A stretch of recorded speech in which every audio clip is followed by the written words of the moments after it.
What's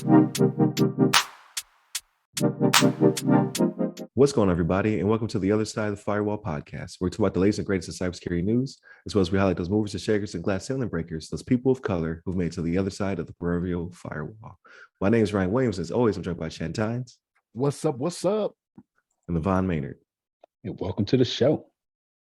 Proverbial firewall. I messed up, but we're gonna keep it going. I got tongue-tied. Hey, welcome to the show. Monday and Tuesday are our topics.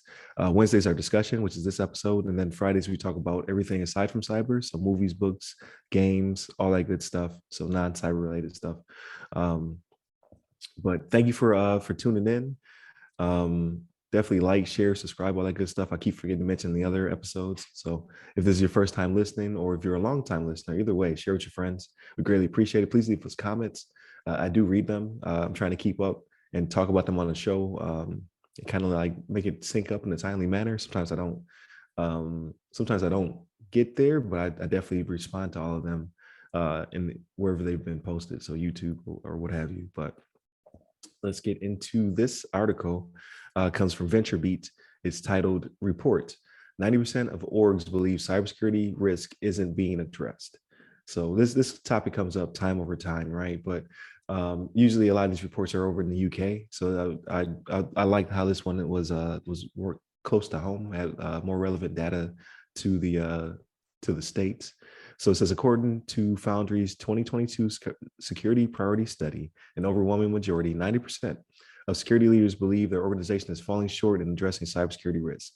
Those surveyed experience these pitfalls from different issues, such as convincing the severity of risk to all or parts of their organization, to 27%, and the belief in the organization isn't investing enough resources to address risk at 26%. So that, if I were to guess, these are your CISOs, these are your VCISOs, these are your chief technology officers. These are people who are either in the C-suite or adjacent to the C-suite that have skin in the game when it comes to cyber, as opposed to, not to knock the other side of the suite, but those are more focused on the business, right?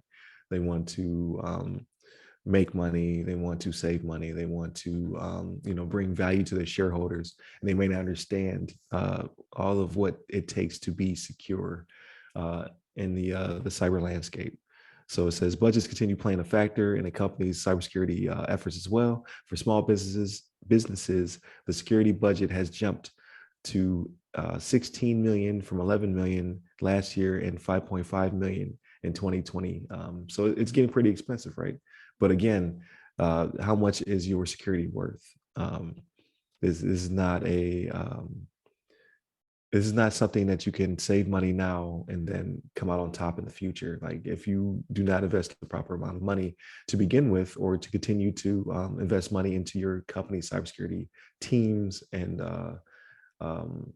software, hardware, things of that nature, so the accessories, it will come to bite you in later on down the road. But lose my voice. What do you guys think about this? Yeah, I think it's covered pretty well, but I think the whole thing with companies allocating money for the cybersecurity readiness, it's like I think it has a lot to do with I'm trying to think about how to say it, but pretty much the cost versus the reward, or like the cost versus like the cost of cybersecurity versus like what it's going to cost them if something gets compromised. And I think there are some situations where I think companies think that if they get compromised, that it's, instead of spending $5 million a year on cybersecurity, if they do have an incident, it's only going to cost them I don't know, $2 million to get it resolved, kind of thing. Right. The risk assessment. You're thinking ROI, return on investment. So if you invest in the cybersecurity, right, like what does it get you out of that? Right. Because I think, like, we talked about it before, some companies out there, I don't want to name any names right now, but they want to give you like a free year of some sort of identity protection. And that's supposed to be like the fixed action. That takes care of everything. You don't have to worry about your, you got a year of identity protection. After a year and a day, then it's all on you. You ain't gonna mention no names, but you might want to check to make sure your phone still works. Right, exactly. Phone. Let me find my phone. I don't want to mention any names, but my provider better be coming through. Right.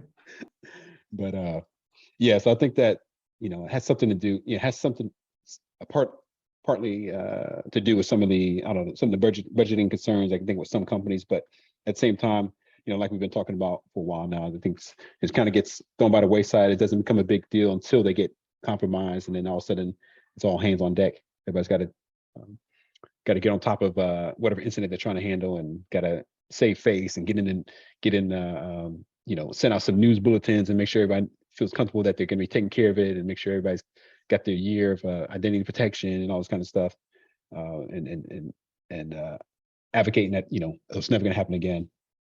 But we need to do, these companies need to make sure that they're budgeting ahead of time. Security should be like up at the forefront of their business practice, and making sure that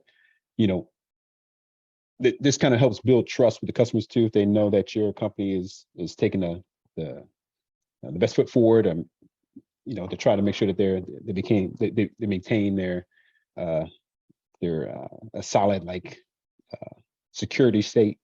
Because once you lose trust with your customer, they're gonna jump ship, and they may find some other cell phone provider, or they may find another phone company, or another whatever product that you can think of. Because you gotta make sure that your customers feel comfortable that you're going to take care of them. Make sure that your credentials are going to be secure, and that your information, your social security number, your email address, your address, and all this kind of stuff, date of birth, all that stuff needs to be secured, and not available to anybody else. But what do you think about this one, Shannon? So I got a couple of thoughts, right? So Ryan, those numbers you were reading off, right? Like 5.5 million to 11 million to 16 million. So yeah, and this is for small businesses. I get that. It's not for large enterprises, it's for small businesses. But my fear is that those numbers are going to start going down because of us coming out of COVID. My thinking is that those numbers went up because of COVID, and because idle hands do the work of the devil, right? So people were at home, they're doing script kiddie stuff, they were doing all the ransomware attacks, hacking these places, and it was a big issue then, right? But as we start to come out of COVID, because apparently it's no longer a pandemic, right? That's been announced already, no longer a pandemic. My fear is that they're going to start looking at the numbers, right? Because for those cybersecurity services, they were in demand, right? So these companies that provide them, they're like, okay, we can charge a little bit more, right? Because we're the hot thing right now. You know what I mean? We the new Jordans, you know what I'm saying? So we can charge that premium, you know what I'm saying? And I think what's going to happen is that they're going to look at that bill as it comes up again, that notice, as with all cybersecurity products, right? They give you that notice ahead of time. Hey, your license is about to expire, or your service is about to expire. Here's what the new quote is, or whatever it may be. And they're going to look at it and be like, we didn't really get hit hard these last 2 years. You know what I mean? Maybe we can forgo this, right? We don't need any antivirus. Like, oh no, you know what I'm saying? That'll be the mistake they make. That's my fear, is that's what's driving this, is that COVID made it to where they started spending all this money, and then it just takes a year or two of it not being as bad as it was for them to say I can forgo it, and that's going to be a mistake. You know what I mean? Yeah. The other thing I saw in here that I wanted to address, right? So so they have a paragraph in here that they said, looking towards cyber insurance, a growing sector, close to a quarter of organizations stated they have cyber insurance on their radar, and only 23% are not interested. So what does on their radar mean? It didn't say they actually have cyber insurance. It just says, we're thinking about it. You know what I mean? 23% said, no, we're not even thinking about it. The other ones are like, yeah, it's on the radar. You know what I mean? But there's no guarantee that they're going to get it, right?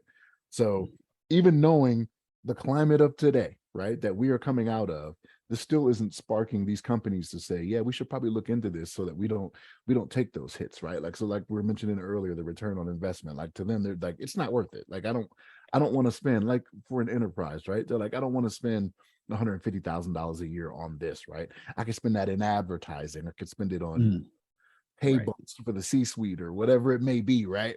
Like that's what kind of kills me with this, right? Like when it comes to like all those positions you were talking about that more than likely did this survey, Ryan, like the vCISO, CIO, CTO, whatever it may be, how has it gotten to the point where they don't have enough in these last 2 years? They don't have enough backing. They don't have enough to go to their fellow C-suiters and say, hey, we need to look into this. This is where the business will hurt, right? Like they have plenty of examples they can put out there to say, this is where it will hurt us. This is how much it will cost us. This is why we should spend this much. The ROI is worth it. You know what I mean? That's what gets me is that how much what I would love to be in some of these boardrooms or in some of these conference rooms, right? To see where the thinking goes between the CEO, CIO, CTO, whatever, right? CFO, right? Because that's the financial person. Like what they're saying is like, yeah, we don't want to spend that for this, that, and the third. I'm just curious because, I mean, I can't even say the writing is on the wall. Like it's written in marker on the wall for the last 2 years. Like children have been all over the wall just marking it up for the last 2 years. You know what I'm saying? So Right. it's not like this is something that they have to look into seeing coming. Like, no, it happened. Like you turn to the CEO, be like, hey Bob, remember when you were putting gas in plastic bags and putting it in your trunk? Yeah, that's what this is going to protect. He's like, yeah, it was crazy times. Yeah, Crazy times. yeah. Like, we don't want to see that again. You know what I mean? Right. So that's kind of what I get out of this, man. Is like it's a sad state of affairs that this is where these companies are, to where they're like, yeah, we're thinking about it, but Yeah. maybe not. Yeah, but so it also addressed the shortage, right? So it says to cybersecurity skills shortage says to address it, nearly half, so 45% of IT leaders are asking current staff to take on more responsibilities and utilize technologies that automate security priorities.